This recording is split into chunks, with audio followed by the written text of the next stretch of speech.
Hey guys, welcome to Redline Motorsports. Today we have got the NSX Pro-Am class at Suzuka. So yesterday we had the Pro class, today we have the Pro-Am class. And then next Monday we have the AM class. So this is a mini championship which is 4 rounds and these run bi-weekly. So like I said, we've got Pro yesterday, the Pro-Am today and the AM next Monday. The Monday after that we're back to the Pro class again. Yeah, bi-weekly championship for the next 4 rounds. So yeah, got myself, Simon as one of the commentators. We've also got 3 other guys with us. So how are we doing, Jesse? I am absolutely fantastic, and to be here for this, just my opening statement is, I obviously was not there for the Pro. I didn't even get to see it, but to get to watch these Pro-Am guys today, this is going to be a learning experience for me, and I am so excited to see them here at one of my favorite tracks. Awesome stuff. Yeah, we also have George in the box with us. How are we doing, George? Yeah, I'm phenomenal on my side, and as Jesse said, just to reiterate the excitement of Suzuka being here, I was given the opportunity last night to be here for Pro, which of course was exciting in itself. So, you know, 2 rounds of Suzuka in a row, a track that I'm quite fond of, so definitely not going to complain and looking forward to the action. Yeah, absolutely. So, and also we have Thomas in the box with us. How are we doing, Thomas? Yeah, I'm doing really well. I'm happy to be back after my first go yesterday. Obviously, I excited enough people to be allowed back and do it again, so that's really exciting for me. And I'm wondering what these Pro-Am guys learned from the pros yesterday. That was a very interesting and, I would like to say, impactful race for a lot of us. Even though it's a mini championship, there's a lot on the line here, a lot of pride. So I'm looking forward to see what these guys can pull out of the bag. Yeah, absolutely. So, yeah, as I said, we had a pretty awesome race yesterday for the Pro class. We have got live shooting today as well in the Pro-Am. So there'll be 3 of the guys in the live streaming box there. We've got Nick, Stephen and Tom there doing the live streaming in the background. So any incidents that happen today will be basically a DT if they take out another car. So pretty tough or pretty harsh rule, should we say. But at the end of the day, you know, we're trying to promote clean racing here. So, you know, it's not fair to the guy you take out, is it, to lose a couple of positions because of your actions. So yeah, we like to punish people to say, hey, look, that's not acceptable. Here's a DT, you know, save your time, lose a few places, learn from it. But yeah, anyway, so yeah, we've got 3 minutes left of free practice. We've got 15 minutes to qualify, and then we have a 60-minute race. So lots of action. We also have a mandatory pit stop in there as well. So the guys do have to do a mandatory pit stop. There is no sort of pit window. So they can literally go any time in the 60 minutes to do their pit stop. So as long as they actually serve that, should be all good. Right, anyway, back over to you, George. So what's your thoughts on today so far? Yeah, I mean, obviously we're coming into the closing time period here for the free practice session. We get to have a little look-see at the times on the board. Obviously here, the Pro-Am drivers just a little bit off of the mark of what we saw the pros doing. But it's not far off the mark at all, and they're pretty much all within a you know, an arm's reach of one another, which is pretty much what the splits are here to do. You know, that's what it's all about. And from my understanding, you know, the Pro-Am split being streamed here is quite a privilege for these guys to you know, get some stream time out there. So I'm sure that they're all feeling the pressure, and of course going to be bringing their absolute A game through here to Suzuka. So, you know, coming into probably the end of the practice session here, I'm sure the guys that are out on track at the moment would probably be just tuning out their final bits of their quali setups, making sure that they are ready to adhere to the track temperatures. Of course, it's 23 degrees ambient with a 30-degree on track temperature. So, you know, not too hot, not too cold, a good day out. It looks like it's a little bit partly cloudy out in the sky. So the sun not beaming down too much, maybe going to keep the temperatures under control. And from my side, I'm looking forward to seeing the quali pace, because practice is just an indicator, but you know, the pressure is probably going to bring a little bit more. Jesse? Yeah, George, I couldn't agree more. I mean, there's a couple things I'm looking for here personally, is the fact that for those of you at home, you may have noticed this is the Honda Cup, so to speak. I mean, these are all NSXs running around here, so there's no brand parity here today. Everybody is in equal equipment under a equal field and relatively equal pace. So that's exactly what I'm looking for. I'm looking for a hotly contested qualifying session and an incredibly competitive race. I sit here in every pre-race we do, and I think of the things that What's the race strategy going to be like? What are these guys going to do to differentiate themselves from the competitors? And every time RLM puts on a show like this, where they're all in the same car, it is never disappointed. It's always been incredibly fun and interesting to watch. And every time we run one of these races, by the way, guys, we've not known who was going to win the race until they came off the final corner. Thomas? Yeah, I'm really excited to see what you're pointing out there, the pit strategy. And that's one thing that when I rewatched the race yesterday, just to get some pointers out, see what they would possibly gather, is one of them, although there's a mandatory pit stop, they don't have to take tyres or fuel. So when we saw Jardier yesterday go into the pit stop early, he didn't get new fresh tyres. So when I was pointing out that he was slower, it was because his tyres were older on a larger fuel tank, and he'd taken his pit stop early, which had done him really well. I wonder how many of these guys had seen that and is going to be doing that for their own strategy. Like, if I was racing, I probably wouldn't be taking too much of a notice, and I probably would have ruined my tyres. So I would have probably come in for some new fuel and tyres. But these guys in the Pro-Am class, I'm expecting them to do the same as the Pro to some extent. But I think the strategy is going to be pretty close for them all. With the as you were saying as well on your last point, we don't know who is going to be coming across in first place at the end. The leader Jardier, who came in first place in qualifying, was taken out in the first corner, and the S's, or not at least taken out. It was a racing incident, I believe, in the end, and he finished 10th in the end with penalties. So anyone can finish anywhere, no matter where you start. An hour is a very long time in these cars. Back to you, George. Yeah, I mean, touching on things that we saw yesterday, a couple of drive-through penalties being issued out both by the stewards and for drivers exceeding the track limits. So that's something to bear in mind. The drivers obviously have 3 warnings before they eventually get their final send-off to the pits to serve that drive-through penalty if they are cutting the track limits. So that is something to manage throughout the time. And I mean, the pro drivers were doing it, and they were obviously trying to, maximize the time that they could find and try and find positions. So I don't expect that we won't see similar things coming out here. I think drivers will be, pushing limits and trying to do the best that they can out there as we go over to our qualifying session here. So 15 minutes for the drivers to go out and set a qualifying lap. I find that 15 minutes, Jesse, is just such a good, perfect balance to get guys out on circuit. It's enough time to, just adjust again to your race pace, but it's not that long qualifying session where the hot lappers can, really burn in the rubber.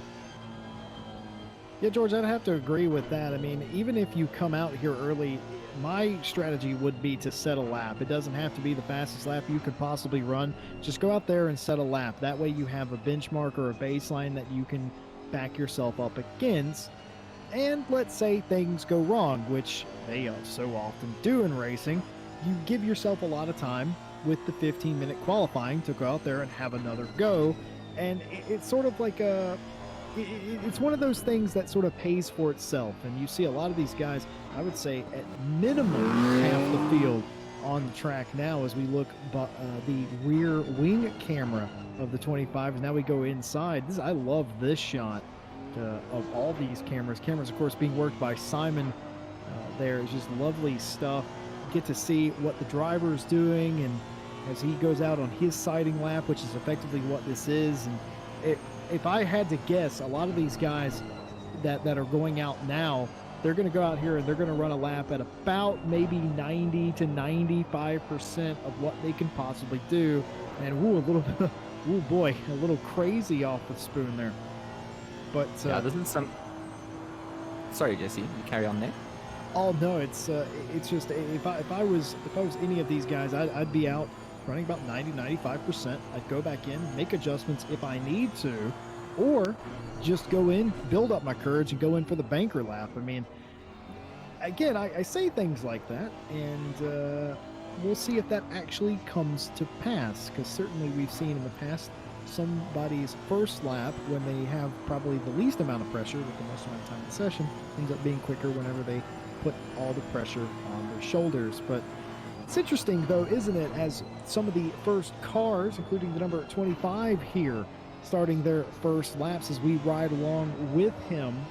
25 Racing Team, huh? Interesting enough name. You guys are talking about a lot of these guys in the Pro-Am that it's nice to get them on RLM network and show them off. I actually know about half of these guys here. I've seen them, but the interesting part is that you guys are absolutely right. Half of these guys I've never seen or heard of before, really.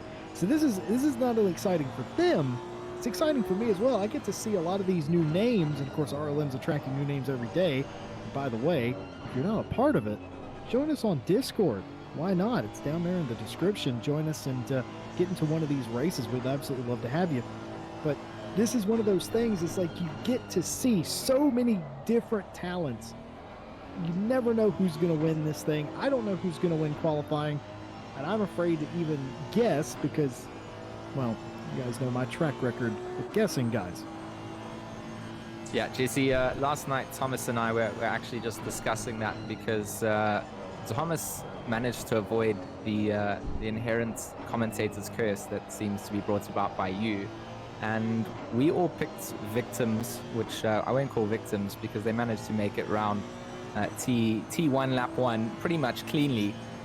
What really happened was that Jardier had all the bad luck, and I know that you're a big Jardier fan, and I did say that if you were with us and were able to choose a driver on that grid, that Jardier sitting in pole position probably would have been your pick. And unfortunately, he didn't have the greatest race, as Thomas mentioned, but managed to make his way back up the order and still finish within the top 10. I mean, he also had a drive-through penalty to serve.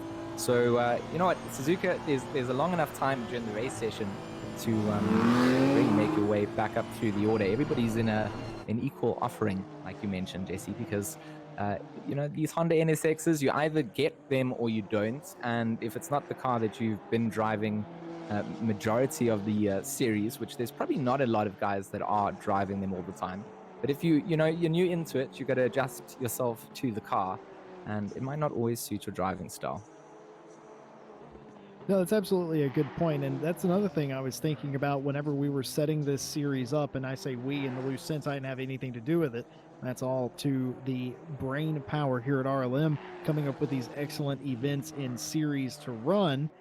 But whenever they were setting that up, I thought about it. It's like, the NSX is a car that some people just don't like and other people really love, and I wonder what that's going to do to the racing. I never thought that there was any doubt that it was going to be an incredibly hotly contested sort of, series, and I think you're going to see that here.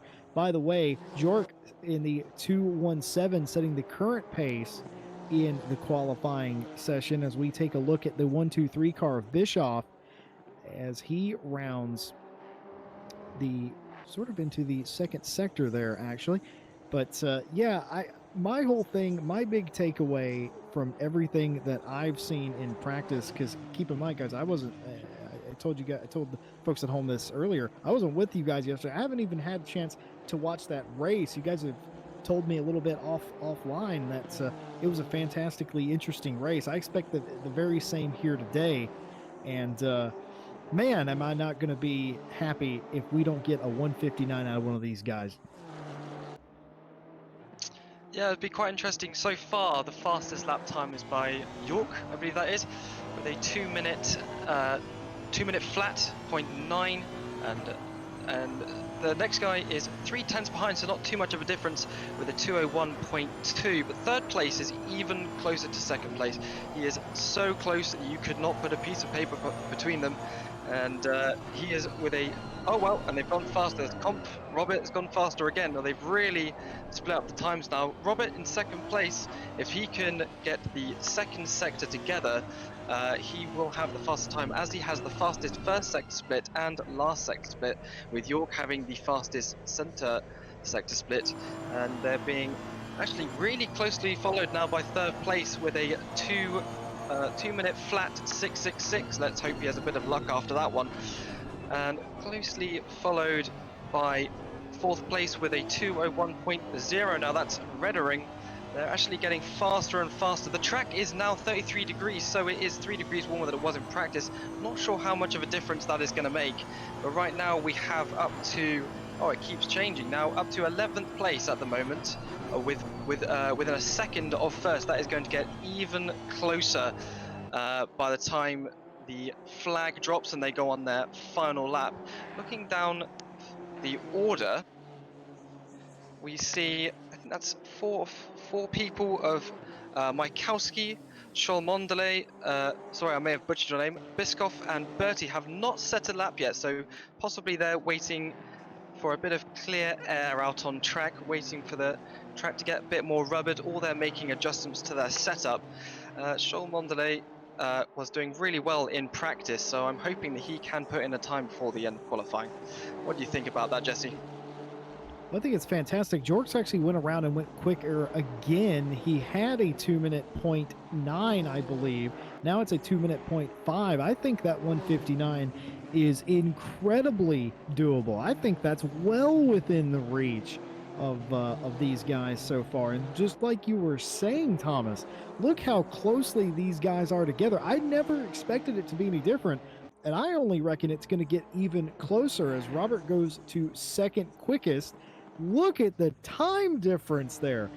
12/100ths of a second difference as he goes back to pit road. He's going to cool off the tires, maybe make an adjustment, probably not, just probably hoping for a little better luck or a little better, smoother line out of one corner, or maybe not hitting a piece of gravel or something. I don't know. Like any little thing like that can change the complexity of your lap or change your lap time. And I'm not being pedantic, folks at home. That's ACC for you. That's how complicated it is. Like any little thing could happen. You were talking about the weather, Thomas, by the way.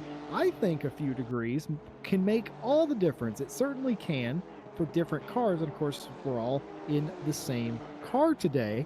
But I think, though, that for certain drivers, they might like it, or their setup in that way may favor a bit of a hotter track or cooler track, depending.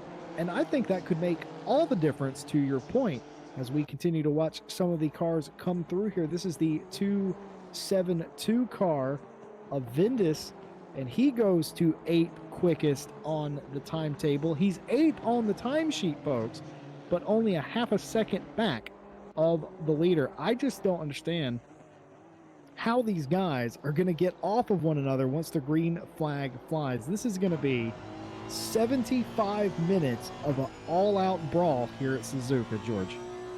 Yeah, I mean, we've now got first to 13th place all within a second of one another, and then from 12th all the way down to 19th within another second of one another. So, first to 19th place all within 2 seconds of each other, 20th now within that mark.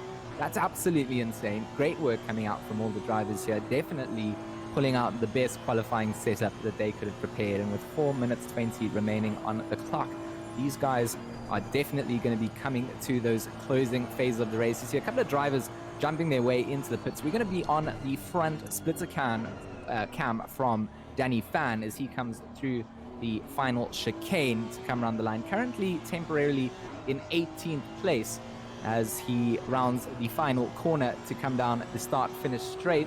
Where will Danny come across the line here? I believe he is out on a flyer there. Not going to cross the line to improve his time. Is going to actually lose a place to go down to 19th place. And that's kind of the pressure that's here, isn't it, Thomas? If you're not out there improving your time, someone is going to be there to snatch it away. Yeah, it's kind of a shame. It looked like he was doing really, really well through that last sector, but it just got grabbed away from him. He's still got at least 2 laps on the cards with, when the flag is thrown, you still have that extra lap if you manage to get across the line in time. So every driver will be trying their best to make sure that they can get, they can be the last person to the line as the flag drops, just to make sure that they have the best track conditions, they have no one up behind them, and they can try and get the slipstream from the cars in front. But there's not been much change up on the front here. If I look at, Mondele, there has been indeed, although not much difference. So first, second, and third are now separated by 27/100ths of a second, with first place being a 2-minute flat 0.4, followed by 0.5, 0.513, and a 0.525. So they are extremely close. One thing I really want to point out is in second place of York, or Jork. So I'm really butchering your name, but I think it's York. none of his sectors are purple. They are none of them at all. He's been surrounded with first and second place. They all have purple sectors. So I'm really interested to see how he's going to do in the race. Those times look really, really balanced, and I think he's going to be in good shot when he gets fuel in the car, and hopefully his strategy plays out to be in the shout for a win. Apart from that, fourth place is getting a bit closer, only 0.168 behind. He's still on the same lap time of a 2 minutes flat 666. Looks like his luck getting the 666 hasn't played out so much, but fourth place is still really good. Followed really closely by fifth place, von Krausen on a 2 minute 0.8. Everything is just getting really, really close now, with the top 13 being within a second. And even as we look down the grid, the little bunches of cars qualifying at the same time as one another means we're going to have battles all over the place, and we're going to have very, very sore throats by the end of it. I hope, Jesse, you have a few lozenges for your throat. No, I absolutely do. I come equipped every single time we get into the booth and we do one of these RLM races. Something crazy happens and I lose my voice, and I have to explain to somebody who doesn't necessarily follow sim racing why I lost my voice yelling at a video game I wasn't even playing. And you know, it's one of those things, it's like you have to explain. It's like, well, it's a sim. And they're like, well, what's a sim? And that goes down a whole different thing. But hey, any way you can turn on people to sim racing, I'm all about it. And I get excited about this kind of thing. But Shulman Dealey has the pole currently. He set a 2 minute 0.498. That is good enough for pole over York in the 2:17 at the moment. But as Thomas mentioned, you will get a couple laps or another lap. Most of these guys will get in the time span that it takes. About 43, 42 seconds to play for here. We'll see if Bischoff gets any sort of traction on this lap as he comes across the line. And he does not improve. Just, oh my goodness, his lap time's incredibly consistent. And if I had one thing to say about a lot of these guys, it would be exactly that. It's just incredibly consistent. I mean, look at the timetable, folks. Under a second for the top 14, under 2 seconds to the top 23. So, George, I actually have thought of a question. Wait, before you give this question, Matthias Kopf, the man with the unlucky number 666 split time at the end of his time, is currently 7 tenths up on his lap time, which possibly could go and really secure him pole here. He's still 6 tenths up as he comes around the final curve. Can Matthias do this in the final lap here in the qualifying session? He's going to cross the line now, and he does. He secures pole position. What a banger of a lap coming out there right at the end of things to change it up. That is Iron Man stuff right there. That is, you got to have ice water running through your veins to do stuff like that. That's incredible. I'm a little disappointed, though. It was not a 159. Would have liked the 159. But that is incredible. He gapped himself to the field by over 4 tenths. So, my question to you guys, though, now that qualifying is over and the very lucky number 7 car has, or qualifying is winding down, I should say, and the very lucky number 7 car has taken provisional pole, got a few cars left out on track. You can tell the cars that are on track because they don't have a P beside their name. That means that they are out circulating on the track. Of course, we're following the 1, 2, 3 here of Bischoff, currently 6th fastest in the session. Does he have anything in the tank here? He was a little off on his last lap time, and by a little bit I mean a fraction of a second. This will be his last opportunity. Does he have anything left in the tank? He got bumped to 7th, and no, I believe, unless my eyes are broken, he mirrored his best lap to the 10,000th of a second. That is incredible stuff. Incredible consistency. So my question, George, to you, as we get the last few cars coming across the line, some of the guys, it didn't appear that they were running too hard in qualifying. Is that a strategy here in this mini championship, starting out back, trying to avoid the early sort of race craziness that you would get from a race with all the cars being pretty much equal? I mean, it's an interesting theory. Just looking at kind of the laps that people did, there were quite a couple of guys that did do 1 or 2 laps short. and just sit back in the pits. But everybody else kind of stayed out on track. Might have just gone over and tested the fuel setting for the race and qualified with that as well. So potentially, I mean, first curve and second curve at Suzuka is an interesting complex of corners, especially trying to do it side by side with cars that are all of equal caliber, but the drivers having different expectations of where they're going to brake and what they're going to do. It's going to be interesting. I know that they're all aware of the live stewarding system that is in place. So you would hope that we've got what should be an opening clean lap, because if you don't get that opening clean lap, at the end of the day, it just messes up everything for the enduro later, because the gaps are all messed up, and with everybody in the same car, there's no strong car that's going to be able to catch up. So all of these guys have great responsibility to do that. Yeah, I couldn't say that better myself. Just a bit of things for you. I misspoke earlier. This is a hour race. I believe earlier I said this was a 75-minute race. That is a different series that I'm commentating on. My apologies to everybody at home. I did not mean to false advertise. Just a bit silly getting the series mixed up. This is, of course, a hour race. This is a mini championship. This is round one for the Pro-Am series as we count down 4 minutes until the starter lets them go out on their initial sighting lap. It's fantastic stuff we're going to see here today as everybody in the Honda NSX car, sort of a cup championship, if you will. In case you're wondering what that amber colored one is on the timing and scoring pylon, that is a mandatory pit stop. Every single driver in this field must come down at some point during the 60-minute race and do a mandatory pit stop and fulfill the criteria to get that placard removed, and that will turn green if I'm not very much mistaken, and the one will disappear, indicating that they have done their mandatory stop and they are good to go to the finish. That's the only reason, as I believe George mentioned earlier, that's the only reason why somebody would possibly come down pit road. I think all these cars could make it otherwise, but just throwing a little bit of strategy into the mix here today. Glad you guys are with us. Go ahead and chat. Tell us who you're rooting for here today. We'd absolutely love to hear it as we continue to theorize who's going to win this race. And I'm going to be the one today to throw Mr. George Smith under the bus and ask him who his pick to win today is. I'm going to put your evil prediction game on ice and let our viewers get a quick Suzuka track guide video so that they can get a little rundown of what they have in store for them. Welcome to the Suzuka International Racing Course, located just 35 miles southwest of Nagoya on the Japanese coast.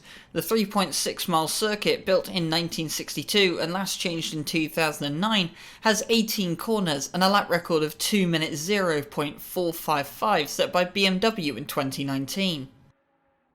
Overtaking isn't difficult here, and the first chance you'll have is down the start-finish straight and into turn 1, assuming you're braver on the brakes than your opponents.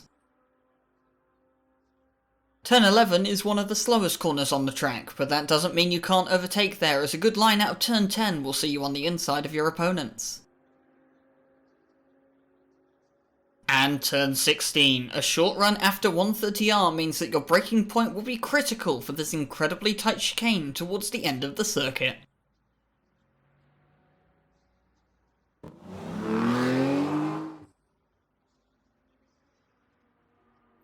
And we are back, so hopefully you guys enjoyed that little Suzuka preview, prepared of course by Ryan.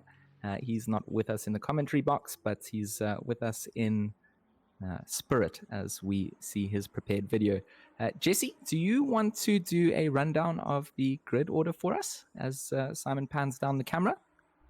Well, I absolutely could try to do that if you would absolutely like to.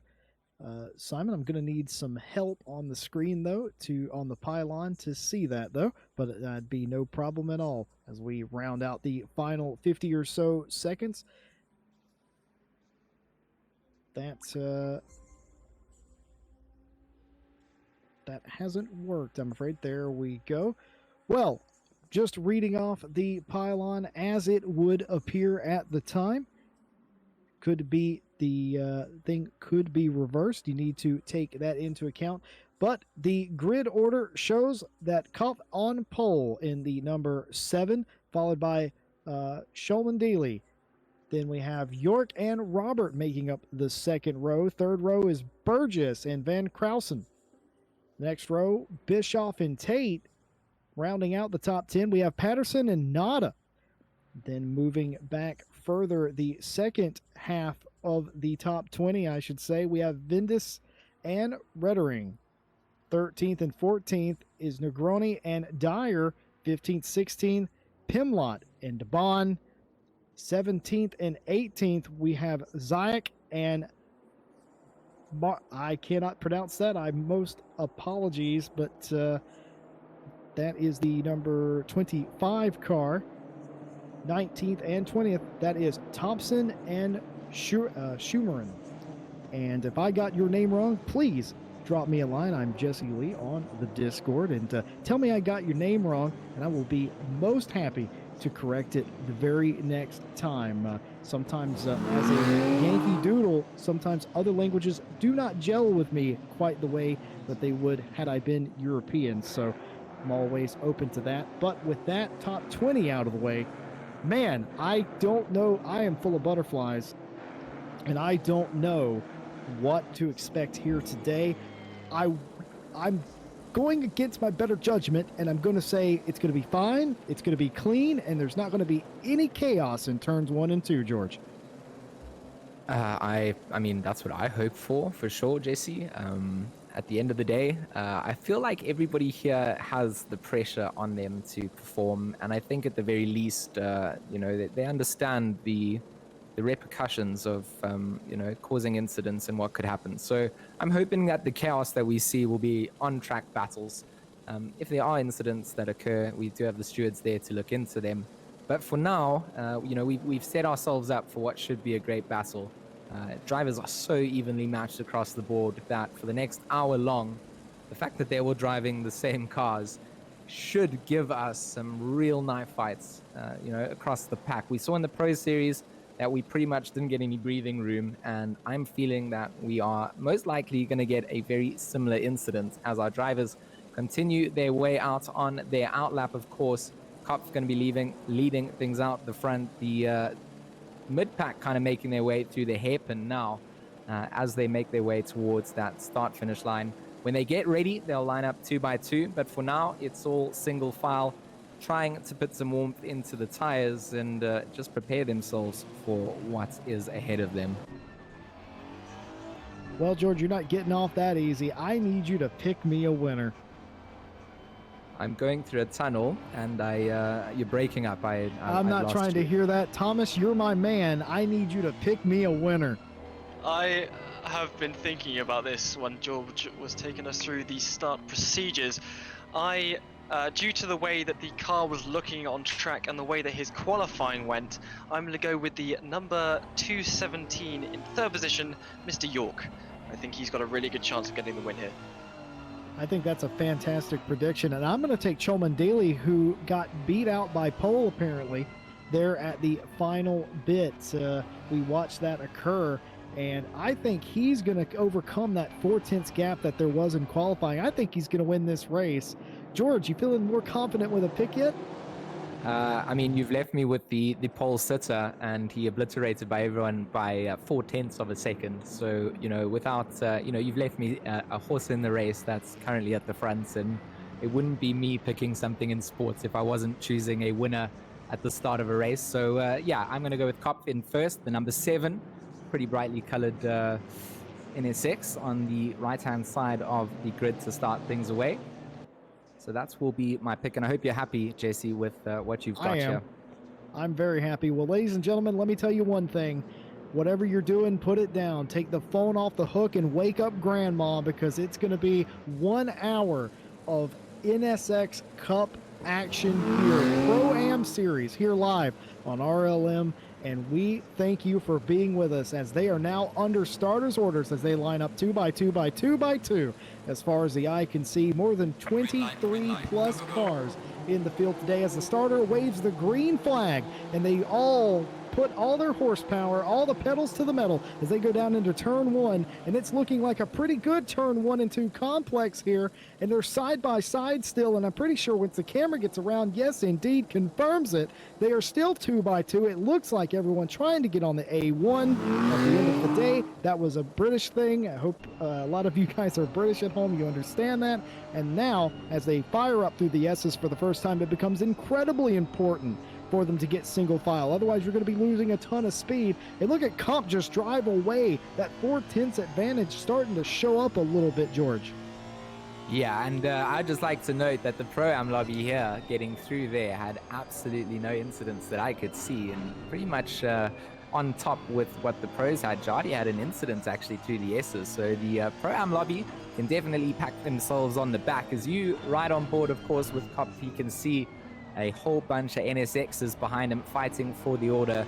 Shomandili will be that lead number 2 behind him, with York, Roberts, and Van Krausen all fighting their way to try and get themselves onto the order. Sebastian Zayak is going to be the car that we're following alongside for the moment before we jump back to our leader, as we continue to see them going through Spoon behind, as that green NSX of York, the number 217, I believe, runs quite wide and may have lost the position to Roberts down the start of the West Straight.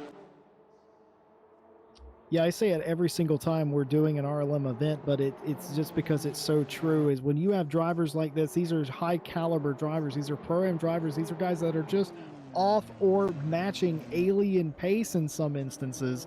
And that doesn't mean that they're not fast. They're absolutely several seconds a lap quicker than anything I could do.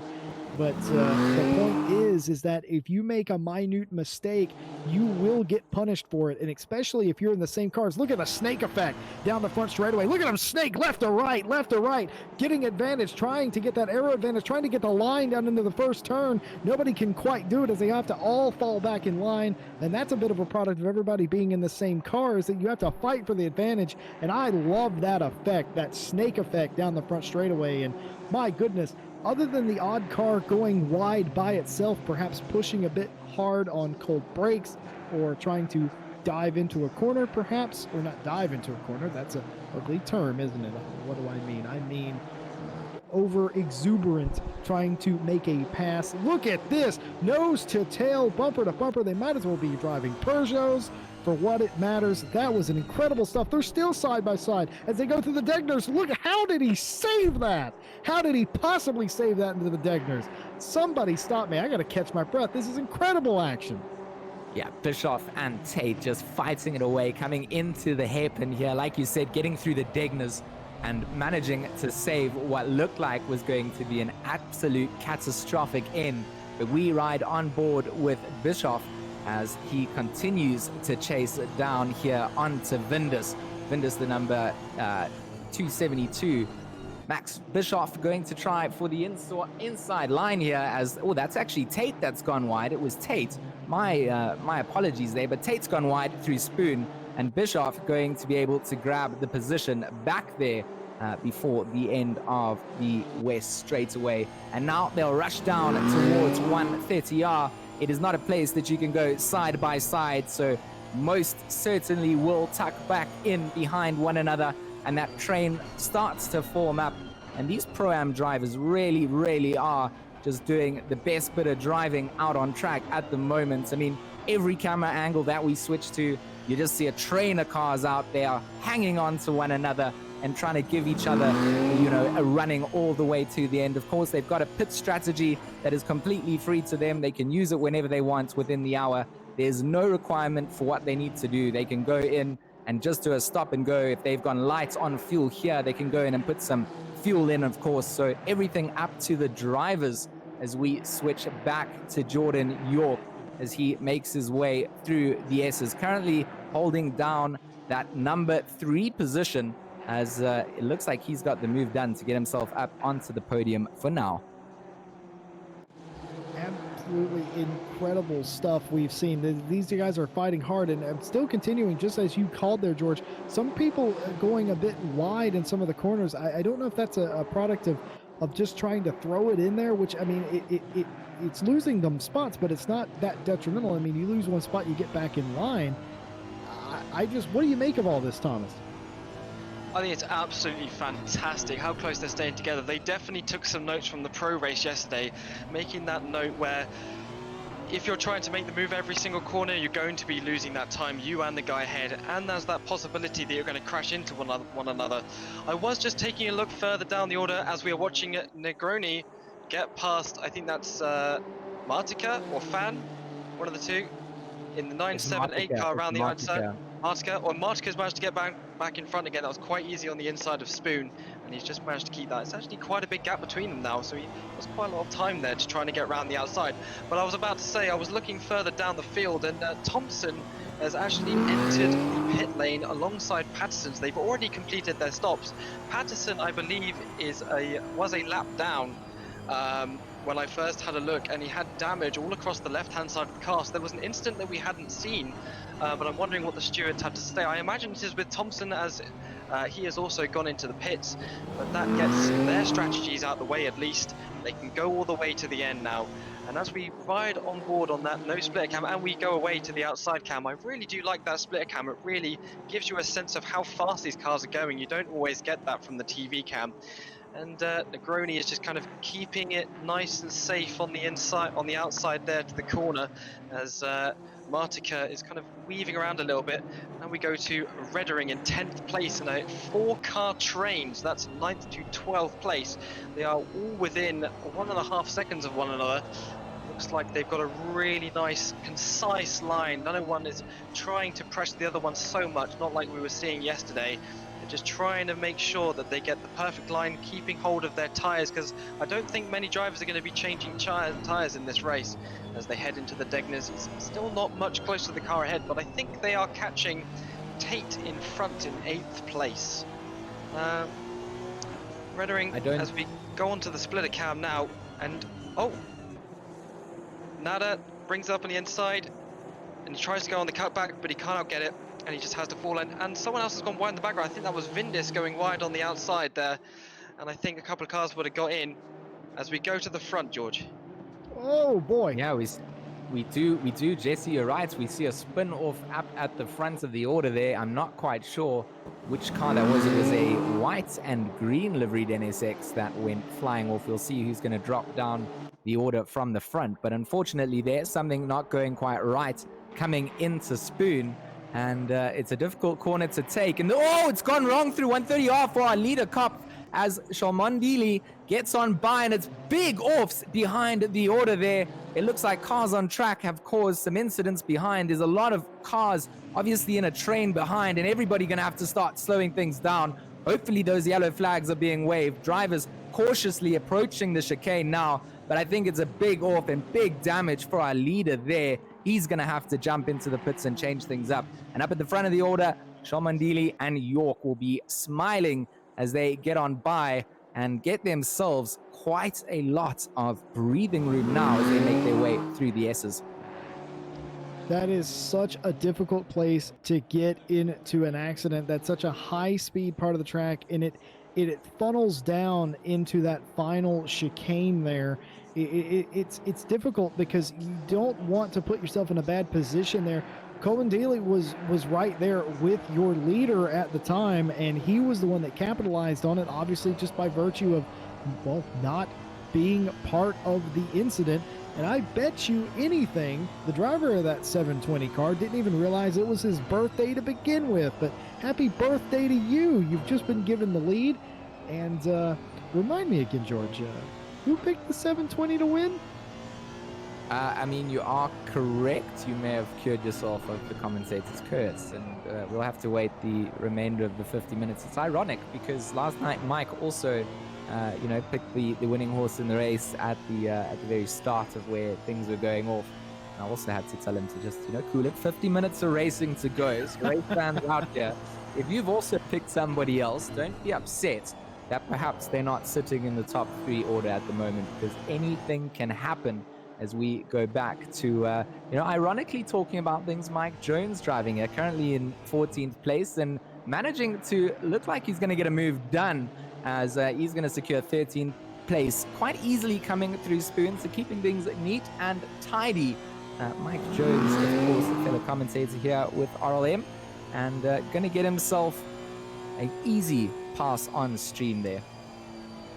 Absolutely fantastic stuff by Mike Jones. And for those of you at home wondering, know that he has no relation to the music artist, though he is a computer and tech whiz. So if you ever have a problem with any of your electronic devices, he is the man on the Discord to go to. He can set you up for tech support, and he's such a lovely guy. He's such a happy guy, and he likes to go racing, and it's actually really cool to see a member of the commentary and the admin staff here involved in the racing as well.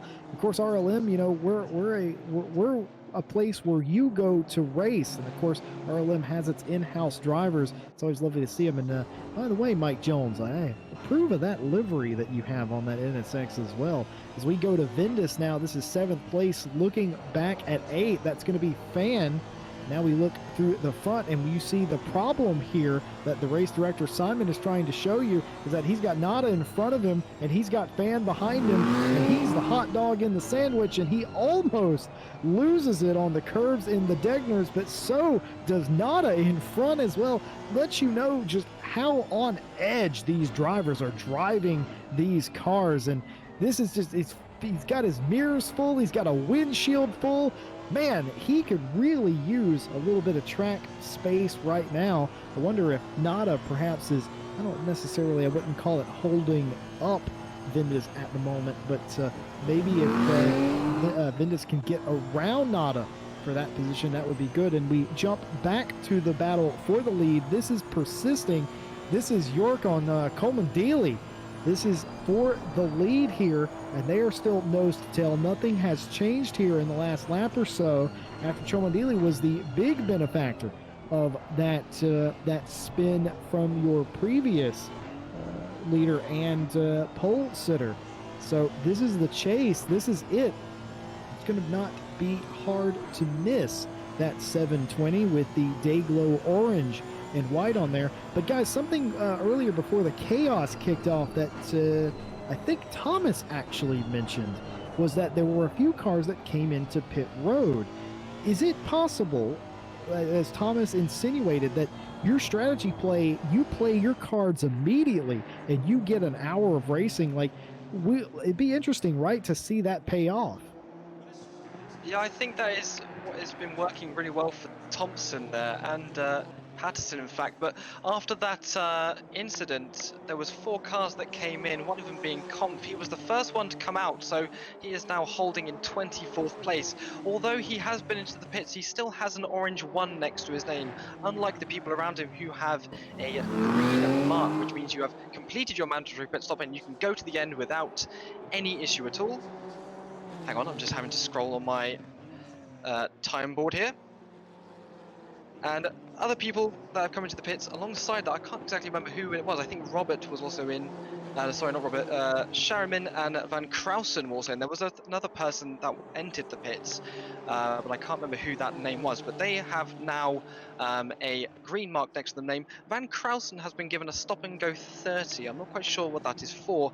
That could be for the big incident, or that could be for letting a faster driver through. I'm not quite sure of the rules of this one, but that is how it is in the Endurance League. But looking further up to the front, the leaders have gotten away. As I scroll up again, there we go. With York actually, I'm in quite an envious position, I think. I wouldn't want to be the guy in first place with 46 minutes to go now. York can just stay behind, do his strategy, save a bit of tyre wear, and he can just sit there until the last lap and make a lunge move. That might be not the best thing to do, as that may not pay off and it may cause a crash and give you a penalty for the next race or even this race, but that is something you can do. As we ride on board now with Danny Fan for 8th place in the Hyotech racing car. I love that red livery, stands out really well. So, not surprising that he made it out of that incident, but he does have a drive-through. Again, not sure what that is for. We have not, I don't think we've had anything from the live steward set, but they'll be working pretty hard. We sure have, Thomas, actually. The car pictured here, the number 66, was given a drive-through by the live stewards for causing a collision in the hairpin. That was not ACC's cut detection. that was actually issued by our live stewarding. Should also mention that we have live stewarding for these events. There's a panel of impartial stewards who are watching over the race and are recording the incidents and reviewing them live the same way you would with real motorsports. They issued the number 66, that drive-through penalty for the hairpin collision. He has to serve that at some point, so that's officially what that was for. No information on that stop-go 60 for that other car though, Thomas. Yeah, we'll find out at the end. Maybe it was something to do with pit lane entry or exit. Remember, he did have a very damaged car. It's very hard to bring it in this very tight entry of the Suzuka circuit to a stop, especially if you have other cars around you that are also trying to get in. As I said, there was 3 other cars trying to get in with him. But as we join the leader, Samuel Shamondili, I keep butchering his name, even though George has told me multiple times how to pronounce it. I'm just very terrible, for Oz Racing. So yeah, big up Oz Racing. And he seems to be getting away from York now, so that's almost, I think, more than a second away. So if he can keep this lead, I think I'm going to take back what I said earlier about York, you know, being nicely up and tucked behind the leader, because the leader is getting away. So the York needs to pull something out here and bring it closer to the leader, as we are seeing third place now bring it into the screen there in the background. That's a Biskov in the 1-2-3. I was going to say Honda, but everyone's racing Honda, so that doesn't help you guys too much. But if these guys can battle it, then we can have a 1-2-3 battle as Fan goes into the pits to serve his drive-through penalty. We now drop out with Nada, with Vindis close up behind in the 272 blue coloured cars. We watch the number 13 of Reddering going a bit wide there. I wonder if he's got a bit of a problem. But as these guys get a bit closer, as they cruise through the S's, the cars look very, very planted. The rear ends aren't coming out as much as they did yesterday, but they're still pushing each other really hard. I don't know what the fastest lap time is yet. Has anyone got the fastest lap time, George? I'm not quite sure what the fastest is. I think it might be a 201.806 at the moment. If there's something that's faster than that, which I believe has been done by, is it Bischoff, in fact? I think it is Bischoff. So a 201.806. It looks like everybody kind of doing 202s and 203s as their last laps at the moment. So everybody kind of settled into pretty similar race pace. Even across the board down to, it looks like up until 13th, 14th, they're also doing some 203s, 204s, some of them. So yeah, it kind of varies. I guess if you are on track and battling Sebastian Zayak here, going to be having a look towards Mike Jones in front. This is the battle for 12th and 13th place, I believe. And at the moment, it is hard to just imagine what it's like to be sort of caught up in the mid-pack, because you've got just so many cars behind you, as well as sort of a mountain to climb up in front. I guess you're just kind of focusing on each car that you come across and kind of hoping that something goes wrong for someone in one of their pit strategies as well. Everybody's at quite a high driving tier. I mean, we've seen one big off through the 130R, and it didn't really indicate that, there was more to come. And all those drivers have jumped into the pits from there, repaired their damage, and got themselves back out on track. So York has done exactly what Thomas asked him to do on the previous lap, and that's hold down and get his car into gear and choose the right gear, and of course, get the right foot planted. He's done that pretty well, got himself right up behind the number 720. Of course, the battle for first and second just continues as we get ourselves down to almost 41 minutes left of racing to go. And this is the kind of scrap that Jesse and I get excited about, because if they're fighting at this stage of the race, it means that you're probably going to see some fighting till the end of the race.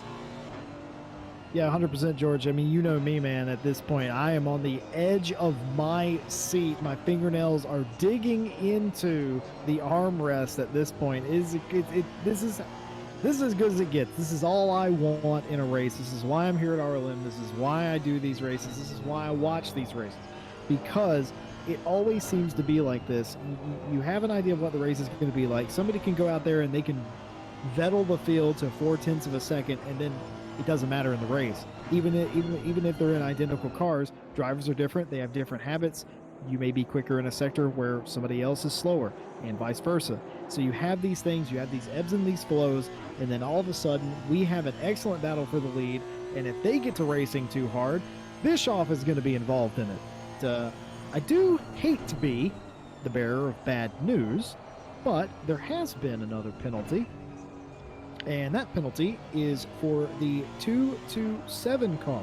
That's a drive-through for causing a collision going into Spoon. We didn't catch that, I don't think. Or maybe we did. Maybe that was the spinning off car in Spoon earlier that we saw. Maybe that's what that was. But either way, drive-through penalty for the 227. But yeah, it's gone to plan for a lot of people, but not for others, I'm afraid. It's sort of come undone on some of these guys. I wonder also, I keep talking about this pitch strategy, and part of me, as by the way, look at this as they are nose to tail. Does he pull out? Does he think about making a move? Yeah, he goes to the left, he goes to the right, he fakes back in it, and he doesn't have the space or the motor or the braking capacity to get in there. But he absolutely thought about it. Vindus did on Nada there, and they are still nose to tail. They're not giving anything. They're not giving an inch. Do you think these guys want to get on with it? Do you think Vindus wants to get by Nada? Look how many times he went left, right, left on him. He's like a Konami code at that point, trying to get around that sixth place car. As we now go back to 18th, we're looking at Gary Patterson now, the number 94. Must be said, because we haven't said it yet, but I will say it. Nice job on all these liveries, Pro-Am. I love all of these. I can't possibly pick my favorite. They're all very nice. This NSX paints up real nice, doesn't it, guys? It really does. It does have some interesting livery themes to it as well. And Mikowski in 15th place here is going to be one of those coloring jobs that I'm going to be a little bit impartial to.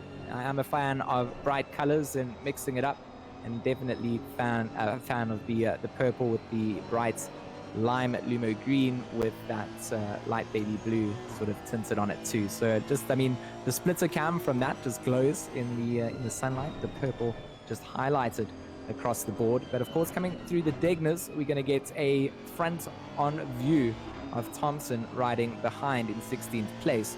And of course, it pretty much feels like, as we jump around the cars from these splitter views, they all have a very similar point of view. Oh, around the outside, it will be very, very late on the braking. And up on the inside, I believe, that will be Patterson to slide on in and take a free position. No, it was a free position, Jesse. Round the out, if you're late on the hairpin, with cars this close together, that's what happens. Oh, I see. Oh my goodness, he's going to the inside. There's a little bit of a touch there. Little bit of a touch, but he gets by either way. Now I have to wonder why the number 48 is so slow all of a sudden. Why is the 16th place, or what was the 16th place car, looking about to be the 17th place car as he ducks back in line? Thompson ducks back in line right there. That would almost look dangerous, but wasn't. But that's actually going to allow Phelps to have a run on Thompson as they go down in the hairpin. You got to get single file through this section, boys. You can't be double file through there. And they do. Calmer heads prevail. Get you the next lap, Phelps says on Thompson. Jesse, that little switchback that Thompson just threw 130 was absolutely disgusting. It showed pure confidence in the machine that he was piloting. And a brave move to just throw things in from that left side to the right side before you have to cut back in. And like you said, a brave moment and a big panic moment for me on stream slightly there. But the battle will continue between these two as Thompson on the back of Mikowski. Yeah, they're going to continue fighting it out. And I mean, when you had the pace coming down the west straight, it was always going to be that same sort of pace coming up into the tight weavy S's that Thompson seems to carry. And Thompson definitely has something special. But Phelps is also on the back of this train. So just remember that this is a three-car train, all battling out for position. And Thompson going to be in the middle of it. So now they're going to approach the chicane, or the hairpin, should I say, once again. And on the inside, Thompson going to have a look. Phelps going to try on the outside, and that's an outside move. But Phelps going to cut back onto the inside, not lose out too much time. They do not change or swap up positions, but they do continue to get the run on one another. Phelps does have some slipstream, but he does have the dirty air being caused up in front of him too. So needs to be careful. Phelps going wide onto the grass. Thompson survives, Phelps does not. And only 2 horses will be left on this race. And Thompson going to have a look on the inside, forcing Mikowski wide. Side by side they'll go, but I think the move has been done. Thompson a car's length ahead. A bit of driving to leapfrog himself ahead there. And suddenly we see a change in position.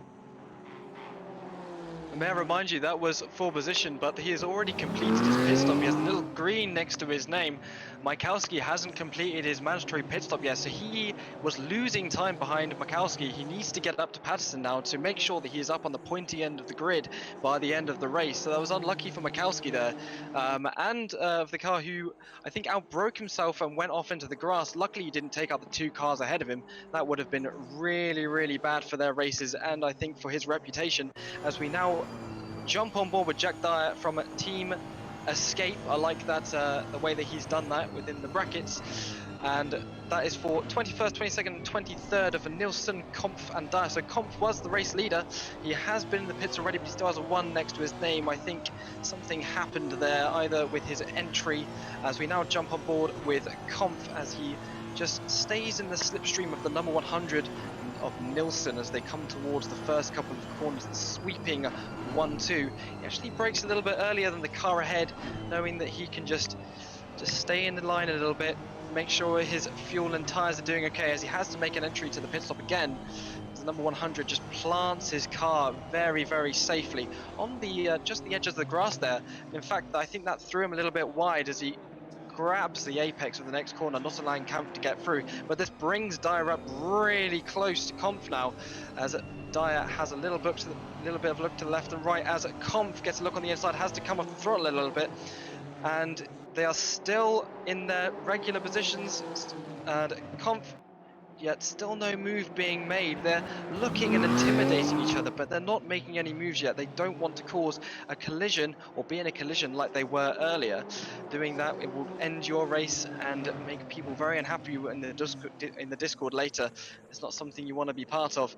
As we continue following Comp around, their lines are all very different around the hairpin. It's interesting to see how each driver attacks each corner differently, and yet their speed is just so similar. It's one thing I find so much pleasure in GT3 racing is the machines may be the same, and in this case they are exactly the same as a cup class. As he looks up on the inside again, as the 2 cars in front and behind Comp go wide. So I don't know how long they're going to be in front and behind each other. Like, surely they must be getting impatient soon. What would you be thinking of doing, George? Yeah, I think, you get to this stage of the race, you had the pace right at the front, and unfortunately you've been knocked down the order, and it is a frustrating place to be. And of course it's something that you just have to accept. You have to understand that Suzuka is not a track that you can actually really get by anyway.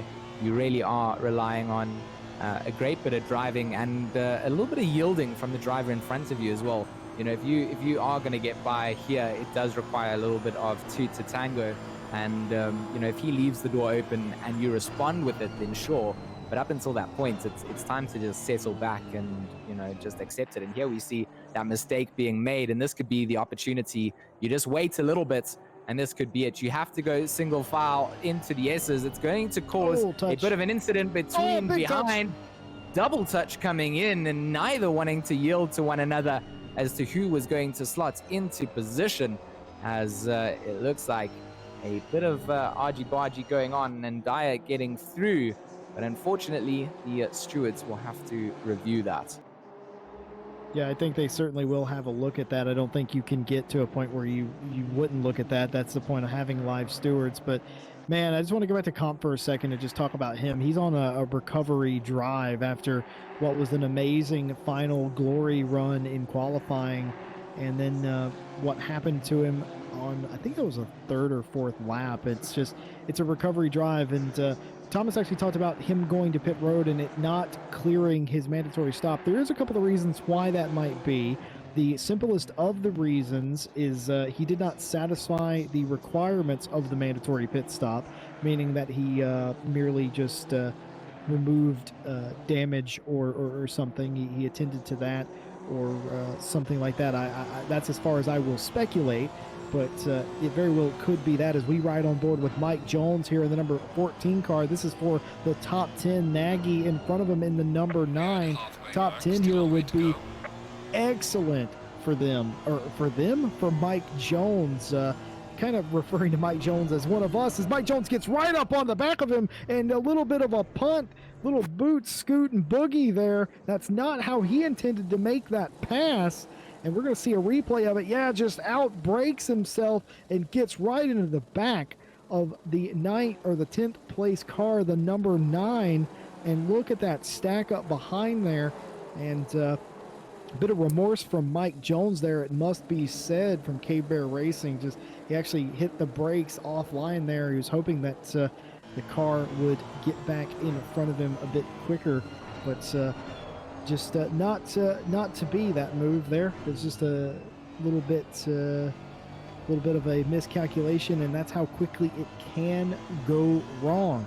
As we ride on board with the 54, the splitter cam that we talk about all the time. Excellent camera work by Simon, by the way. He's behind the camera, he's not saying much today, but he's providing us with these excellent shots. And just look at the speed and the way these cars bounce off curbs and everything in this camera view. It's absolutely epic to watch.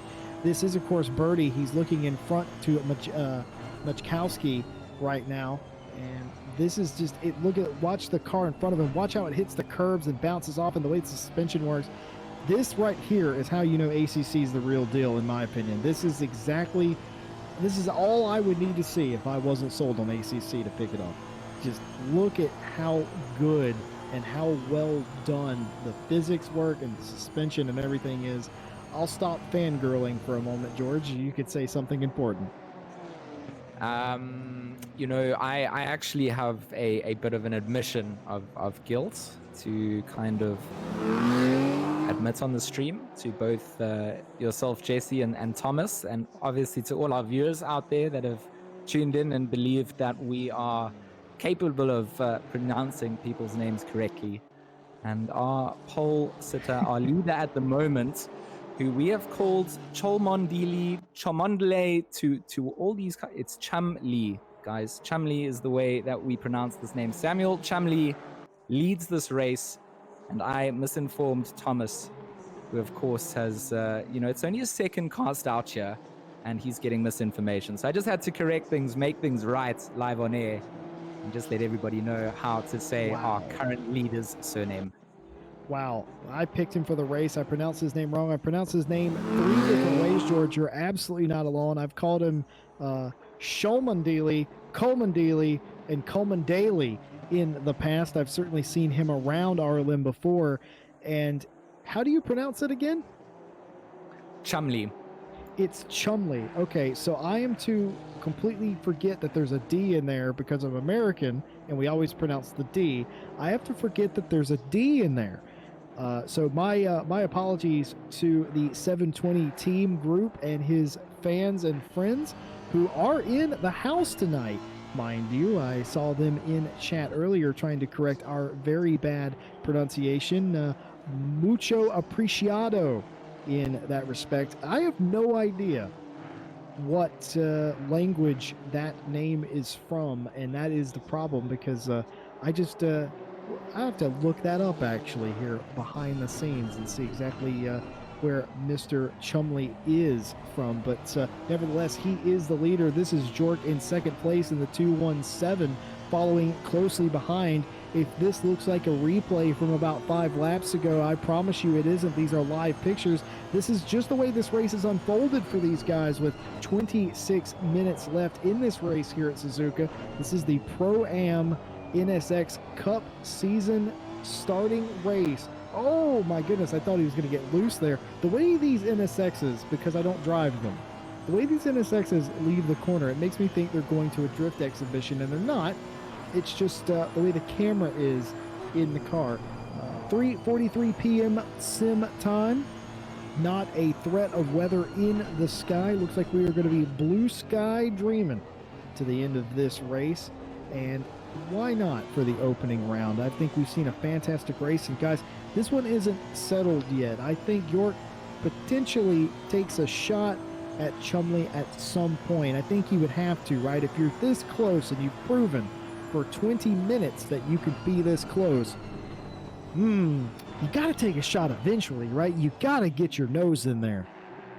Yeah, are you really a racing driver if you just, you know, sit back and feel comfortable with just holding down second place if you know that you potentially could have an opportunity? And, you know, York has been showing these kind of potentials. He's closed down onto the back of Chumley a couple of times and kept him within that honest, gap marker for most of the race. So really, these two, of course, they've still got to go into the pits. It could come down to something like a pit strategy. Maybe York decides to jump into the pits early and decide to get out of the air that he's currently just following around in. Maybe he's got into a rhythm. Maybe he, isn't actually faster because he's just been following for so long at this point that he has no idea where he wants to go. It might look like, nope, it's not going to be an open door coming out from Chumley here into the hairpin. So York going to be denied a little visit before they go through 200R.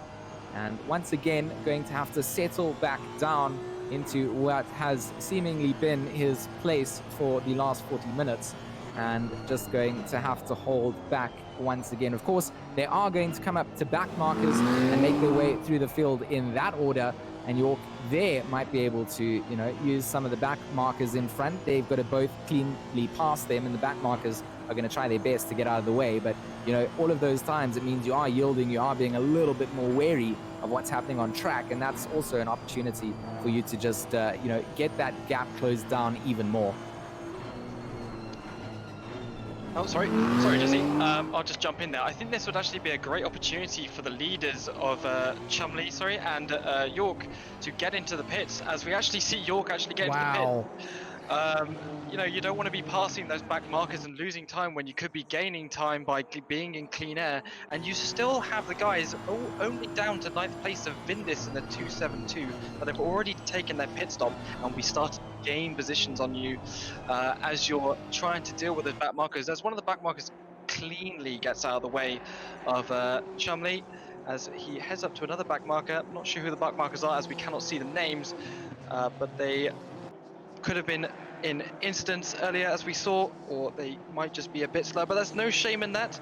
Sometimes you do just want to race. You do have the speed to be in this class, but you will be doing it for fun. So ahead of him is, oh god, Pinton? I can't see with that. The Discord stream is a little bit laggy, but the 188 car of 70 positions. So they're overtaking cars, not necessarily back markers, as of their speed, but as of they have taken their pit strategy into play. With only 22 minutes to go, it's surprising to see the leader go this far. He's trying to overcut the rest of the competition with his superior speed, and hopefully that will, lack of dirty air, will save his tyres. Not so much the fuel, but these cars should do the whole hour without having to take on any more fuel, as we now join York, who's come back out into 5th place after taking his mandatory pit stop, which actually is really good, and he's close up behind the 1-2-3 of Biskov.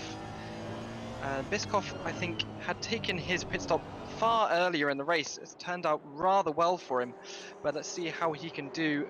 Racing in that clean air for a long time and then battling for someone with position can put a little bit of a strain on your on the stress of your driving style. So let's see if he can keep it nice and clean, as York has been struggling a little bit in the dirty air of the cars behind him.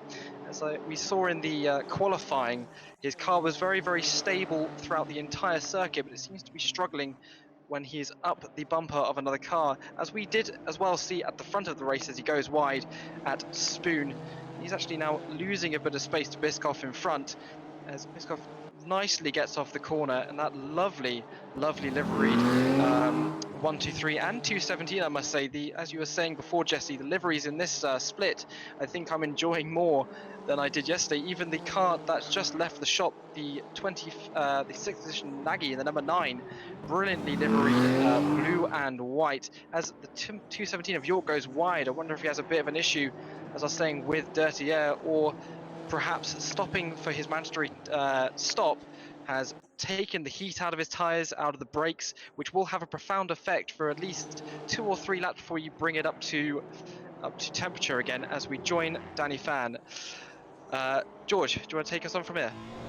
Yeah, I mean, Danny Fan running down in 17th place here obviously had to serve that drive-through penalty from the live stewards early on. So a little bit down the order and possibly caught up behind drivers that he might be a little bit faster than. And he does get a little bit caught up behind Pimlots, it looks like, as they come out of the hairpin to make their way through 200R on their way to Spoon. But doing the right thing, lifting off and, not just driving through the car that's had a poor exit, which is, of course, the race etiquette that we like to see here at RLM. So Danny Fan going to be resuming the attack once again. And that bright red livery, like you said, quite dashing, Thomas. It stands out. And it's one of the few fully red sort of primary colored liveries here. A lot of the guys using it as a highlight color. But definitely the predominantly red NSX standing out amongst the field. And Danny Fan still having a little look to see if he can find a way past. Going to go through the chicane, as it's been mentioned by JC earlier, not a place that you can really get a move done. You got to just commit to being single file through there, as is quite a lot of the track of Suzuka. You've got the runs down the straight and into the first and second curve where you can really kind of push the limits and get side by side. But then for a lot of the track after that, you're just tucking your way up behind the car in front and, just trying to get back onto the run after Spoon. So here we see Danny Fan trying to just hold on to the back of Pimlot as they make their way through the S's. This will be for their 19th lap here. Of course, we've got 18 minutes of this race remaining. And it looks like Danny Fan is just going to be doing the thing that you need to do through the S's, which is just stay in single file, hold on to the back, make sure that you can get the slip on the exits and get through Dunlop on that slip. And this is actually a good run that Danny Fan has got himself. He's going to go on the inside of Pimlot. Pimlot going to be forced onto the inside of Degner 1. They're going to give each other respect to go side by side. Danny Fan round the outside of Degner 1 through onto Degner 2 and gets the move done. A beautiful bit of driving coming out from Danny Fan there. All I have to say about that move, brave. You are a braver soul than me to do that in the Degners, but it came off.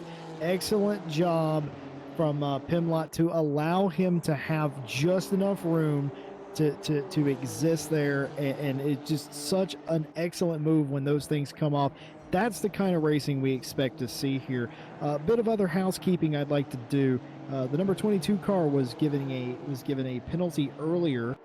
We didn't report on it at the time, but the 22 car was given a drive-through penalty. Apparently span out another car at 130R, and that's something that we may or may not have seen earlier.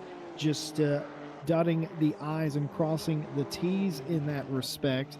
I also have reports coming into the box that the leader of the race had a bit of a mishap in the hairpin at some point, very clearly still out in front here, has not pitted. It appears as if most of the other cars earlier, the top 8 cars had not pitted yet, and it appears as if there's only a couple of cars, him and Nagy in 4th, that have to pit yet. These cars denoted by the amber number 1, meaning they have a required pit stop they have to make. It's completely on them whenever they make it, but they have to make it, and if they don't, they get a hefty post-race penalty, and it would certainly lose you the race. It's interesting. We got a stop-go 30 for Nada right now. It'd be interesting to see if that shows up on the board, as there's a car stopped right here at 130R. Incredible evasive maneuvers by Ventus and Tate to go around the outside. Way to drive heads up, boys. Excellent stuff there. And as we switch back to the board here, you see that Comp has not served his mandatory stop. I don't know if that's correct or not. Sometimes we have to hit the timing and scoring like Fonzie used to hit the jukebox in Happy Days. Sometimes that kind of thing happens. But hey, audience, how you guys doing? How you doing, Twitch? How you doing, YouTube? Just do a little PSA real quick. Do you know, if you're watching us live on Twitch right now, why not give us a follow if you're enjoying what you're seeing? And why wouldn't you? This stuff is great, right? I'm having a great time. You know what else? If you're an Amazon Prime customer, you can subscribe to RLM for free. And that helps us with all sorts of things like server costs. We'd be very much appreciated And we thank you guys for taking a little bit of your day to come hang out with us. And don't think I forgot about you, YouTube. If you're watching this on video on demand on YouTube, why not subscribe to RLM? Because we're doing this kind of thing every week. And we would love to have you. We would love to have you subscribe to us and watch our races and hopefully join us one day, which you can. Come to our Discord. It's in the description. And that's going to be the end of my PSA for the day. But I just wanted to say thank you guys for all the subs, for all the follows, and all the love that you give this community, and allowing me, all of that allows me to be here and talk to you today. And I'm very appreciative as we go back to the leader there briefly as he was dealing with lapped traffic still to pit. And we go right back to Vindus, who is still hustling Tate for a top 5 spot right now. This could eventually, by the way, end up being the battle for 4th, and I think it might just be the battle for 4th, even though it's for 5th now, because Nagy has not come into pit.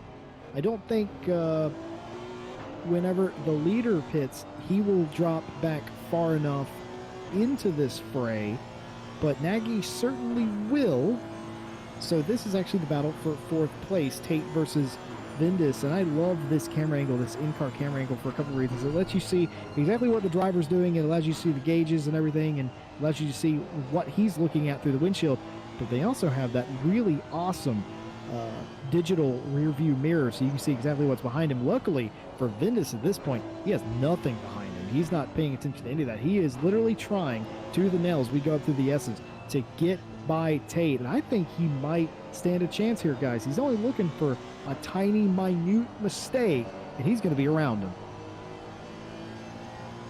Just at the front of the order, I just wanted to also just let you know, JC, that Chumley obviously has about a 42-second lead, obviously, to Bischoff, who, of course, managed to do that early pit and jump York in the pit stop side of things. So with Chumley's current lead that he has, and the need that he's still got the requirement to go into the pits, that's not a massive gap that he has to make that pit window and still come out in the lead, which is also something interesting that we saw over from Pro, that a lot of the drivers that we saw pitting early actually benefited coming out onto track at the end of the day. So the long run coming out from Chumley here might not be super beneficial, and those two drivers fighting out for second and third might find their a little blessing coming in when the leader does go on to pit. But as we switch the door, continue looking down on the splitter cam from Martin Vindus, the number 272 NSX, as they make their way down the West Straight. Once again, this is the 22nd lap for these drivers, as they've got 12 minutes remaining of the race here. Tate is going to run wide, and that's going to allow them to go side by side, coming in to the hairpin. Side by side they will go, and Vindus on the inside going to get the work done. Tate is going to have to back out of that one and just accept that Tate is the superior chicane driver for this lap, because the two of them will most definitely, probably, most likely shoot it out again within the next couple. Well, George, I just got to tell you, man, I was wrong about one thing. Is Absolute Vindus has gone around in the first turn just completely by himself. It looks like he overcooked it into the corner. He locked the brakes up and completely out of the first turn. We're going to see a replay of this, I believe, or maybe we are not actually going to see a replay of that, but my goodness, just a massive miscalculation. That was big. But going back to, we're talking about the leader here, and I think you might be spot on here. How long is too long? As there's a bump there between Danny Fan and Mike Jones. Danny Fan's going to stop and wait for him. That might be a dangerous place to sit and wait, boys. As we see that again, yeah, just a punt there. And I would not, if I was Danny Fan, I wouldn't park exactly right there, although his intentions are incredibly good. And that's the kind of sportsmanship we expect. Just a bit of a dangerous spot. But as you can see there, they get back going. So be interesting to see what the stewards have to say about that. They do take that kind of thing in consideration about, hey, you punted him, but you did wait. It was not meant to be disrespectful in any way. That is things that the stewards look after as well, in case you wanted to peek into the mind of them, as there's a lap car who very nearly got clouded into but didn't. He stayed well out of the way. Exactly also what we expect. Are they not traffic. for position, Jesse? Was that not for, was that the 978 then? Yeah, that I they think that's passed? Negroni. I think it's Negroni. Oh It my is. goodness. Okay, indeed then. That was absolutely for position. That was a double pass. We've seen several of those in this race so far. Just double passes. To me, that's incredible. Also, I do owe you an apology, George. We talked about earlier about not being able to go side by side in the chicane, and Vindis and Tate were both, hold my beer. Yeah, I mean, obviously, they were just proving that they are the superior drivers and they know what they're doing when it comes into the actual racing side of things. You know, we might be able to highlight some of the action on track, but when it comes down to the bravery side of the driving, of course, these guys are going to be fighting it out to the very end and doing exactly that they are. And right now we see Patterson going around. He's got Vindis, of course, up in front of him. The two of them are also fighting it out for position. So as we come into the final 10 minutes, we've still got on-track battles. We've still got pit stops required from our number 9 currently running around in 4th. That will be Nagy. And Chumley, the number 720, our current leader, also requiring to go into the pits. So things could change up right at the very last minute. Last night in Pro, we saw our leader getting a drive-through penalty pretty much on the second last lap, which coming into the hairpin, it's getting dirty. And I don't mean dirty in a bad way. I just mean it's any cars getting sideways and getting a bit oversteery. That drifty side comes out. The steez is there, and both drivers not getting the best exit out of the hairpin there, but keeping it together and getting to fight it out another day. Out on spoon, here it will be, and the inside line being nailed by Patterson as he finds his apex. Needs to hold on to Vindis if he wants to have a shot at getting the pass done. Like we said, the places that you can overtake, we're not really going to call out anymore because drivers will find their way around. I do believe that 130R is one of the safer places to call. No overtaking going to take place here, but that will be until two drivers decide that they're going to send it through there. Just absolutely incredible racing that we've seen and everything. Sometimes, George, I fear that you and I sound like we're in the middle of a tennis matches with our groans sometimes, but audience at home, please do bear with us. It's just that I would say we're incredibly passionate about we love racing. We love seeing a good battle and seeing these guys get millimeters from one another. And speaking of side by side there, I think a little give in that relationship between Koff, who, by the way, he still says he hasn't pitted yet. I wonder if he has plans to, or he's just trying to make a point at this point. Remember, this is a mini championship. This is not a one-off race. This is RLM's NSX Cup Pro-Am tier. They will have, I believe, 3 races after this, run on a bi-weekly schedule on Tuesday, same time, same place, different track, obviously, coming up in 2 weeks.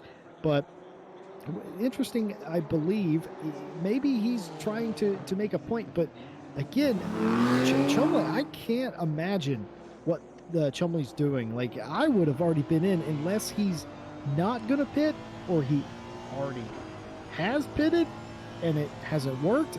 I don't know. This is the problem with RLM races, is we get down to the end of the race and we all think we know what's going to happen, and it turns out we're all none the wiser. You are not wrong on that front. I mean, we're left up until the very end guessing with things, and Chumley's delta time, or getting his lead ahead, hasn't really increased too much here. So it is going to be tight when he goes into the pits. Of course, there are no mandatory requirements, so essentially he just has to get onto his pit box, stop, put the car up on its jacks, and then come down and complete his pit stop and drive out. But of course, he has to drive into the pits with his pit limiter on, which allows obviously Bischoff to drive at full speed to catch up. So with that kind of time between first and second, we really are coming down to the wire to see what is going to happen.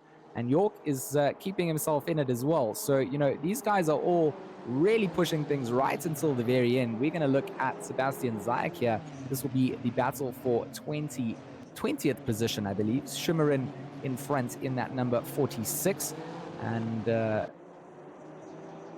yeah, it will be Zayek right now. He's come out of the chicane. He hasn't quite got the exit that he needed as they approach lapping or lap traffic that is going to try and get out of their way. It's not quite the place for them to be able to lift, so they're going to have to settle in behind some lap traffic coming into the first and second curves.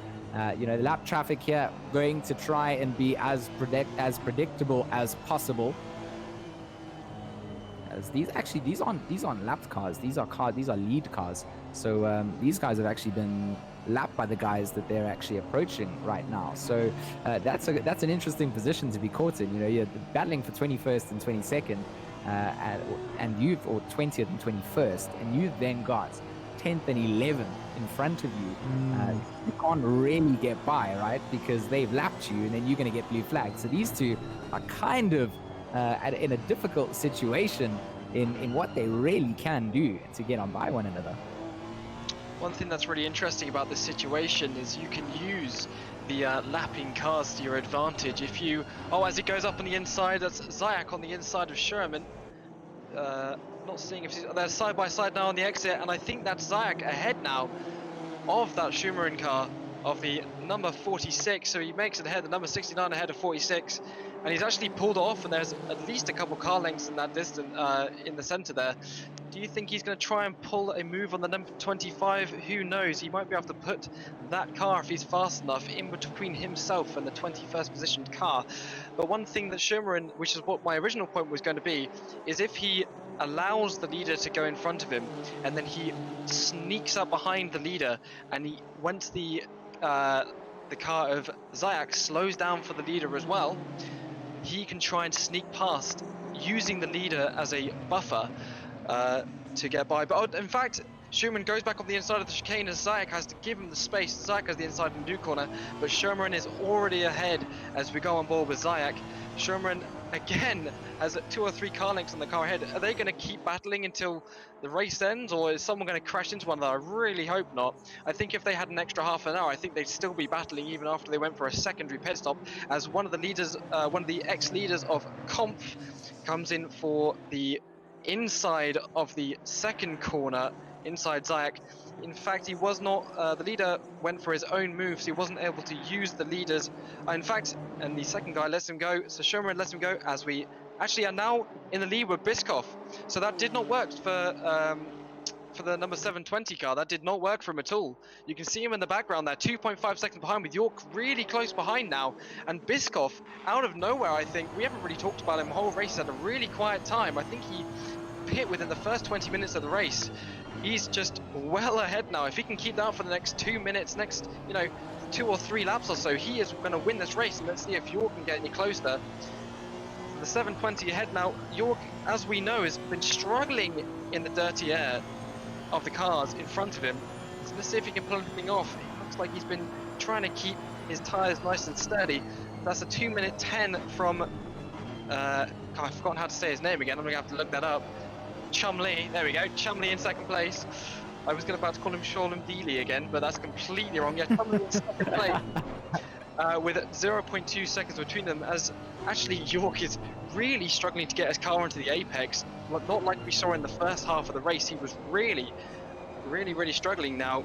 I thought he would be taking it a little bit easier and his car would come to him at the end, but I think he's been struggling somewhere in the center with the dirty air, as I keep saying. But this car, from what I have been seeing of his onboards and checking his delta times, he's been really struggling. He ends up pulling back to a far enough distance that the dirty air of the car in front isn't affecting him anymore, and then he's able to continue on his own pace. So a bit of a flaw in his setup, and something that he might have to change as we go on to the second round in that lovely, as I say again, lovely 217 livery, Team Power Rangers. I mean, the Power Rangers normally win their battles, but a podium position is very good for the 217 in keeping out of the crashes, and his strategy has played out very well. Let's see if Chumley and York can catch up to first place. But first place, I think, have actually gathered a a longer gap now to second place. I cannot see the exact time. I think that's 3.1 seconds. 3.2. It keeps changing, but it's getting bigger and bigger. Biskov has just come out of nowhere. Where did he come from, George?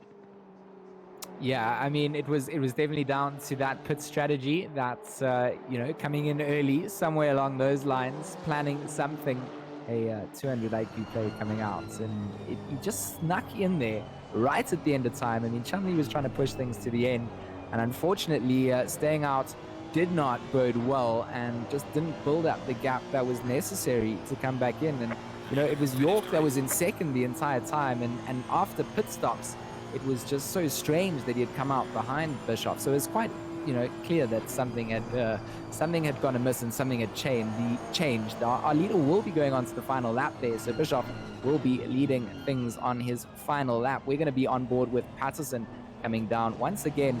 The battle onto the back of Vindis to the chicane onto the start-finish straight.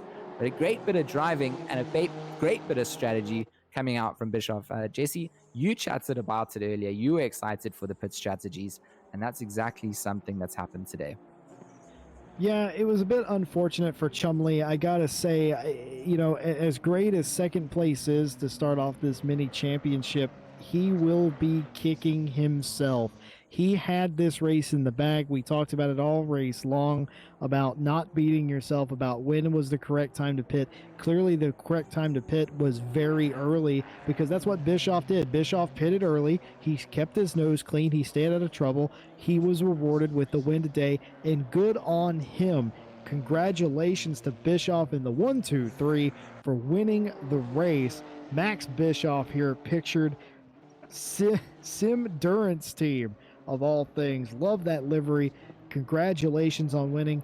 Chumley will have to settle for second after that incredibly late pit stop, but nothing to shake your head at, young man. You ran a great race.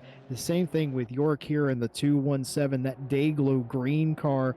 That is your podium here today. Tate will beat Vindis, by the way, for fourth position. Patterson going to come home in sixth position. Negroni 7th, Thompson in 8th, Robert 9th, and to round out your top 10, Reddering. There was so much going on. I didn't even get to talk about how there was another penalty. There was a penalty given to the 811 for dangerous driving and causing a collision, i.e. sitting on the apex of 130R. That was the only other major penalty that was given out. Is now the final results, the unofficial results, I should say. Scroll on your screen. And just like every race that we ever do here at RLM, it's unpredictable right down to the final lap or two.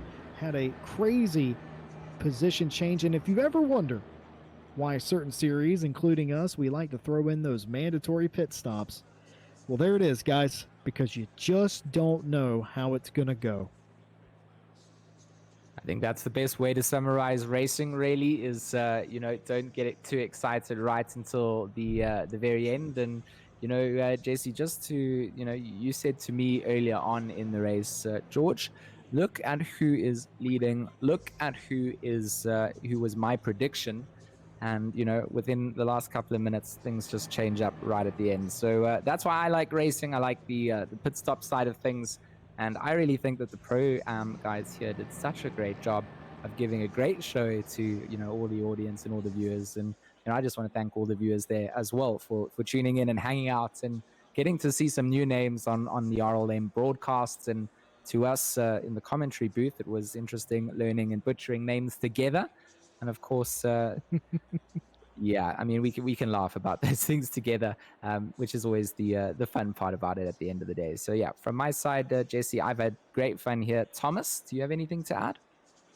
Yeah, over the course of the championship, we can stop butchering our names as we'll start to know you a bit better, and we'll start questioning you on the Discord about things that are interesting about you, and we can throw into these streams. But I was actually quite confused when Jesse started congratulating the leader for winning the race, because I thought we still had another 10 minutes to go. I completely lost track of time. I was trying to see where everyone was and how the strategy was going to play out, that I completely forgot that we only had an hour. I thought we were here for another hour. That would have been very nice, but I think these guys are battling hard enough and must be sweating profusely wherever they are around the world. And I'm glad I am not them in some respects, but I am quite jealous of actually that race. It was very, very interesting. I love that mandatory pit stop, just allowing a bit of strategy. You may not be the fastest, but if you can get a bit of clean air and a bit of thinking on your side, then you can be the winner. And I'm looking forward to the AM race next Monday, in fact. Yeah, absolutely. So, yeah, awesome race there, guys. I mean, absolutely fantastic job by the commentators there. We've got Jesse, George, and Thomas in the comments box there, myself obviously doing the camera work. So, yeah, obviously awesome awesome commentating there, guys. And, yeah, absolutely fabulous race to see this for the first round of the Pro-Am. As we were just saying, we had the Pro race yesterday, which I'm going to be uploading to YouTube. It was obviously in Twitch as well. We did live stream that yesterday as well. So yeah, do check that out as well. The Pro Series, that was yesterday. Pro-Am's obviously today. Next Monday, as Thomas just said, is obviously next Monday. This is a bi-weekly championship for all three classes. So yeah, so next Monday will be the AM, and then the Monday after again will be the Pro Cup round 2 then. Yeah, apart from that, I mean, yeah, thanks guys for obviously coming along to the stream. It's been absolutely awesome to obviously, like I said, do the camera work of this and obviously have the commentators like we got, you know, really professional stuff we got here. So, yeah, really hopefully the guys enjoyed the stream. But also, just want to say a massive thank you to all of you guys that obviously followed tonight. It's been absolutely awesome to see the amount of followers we've had tonight. So, thanks very much, and we will see you again on Monday. Thank you very much, and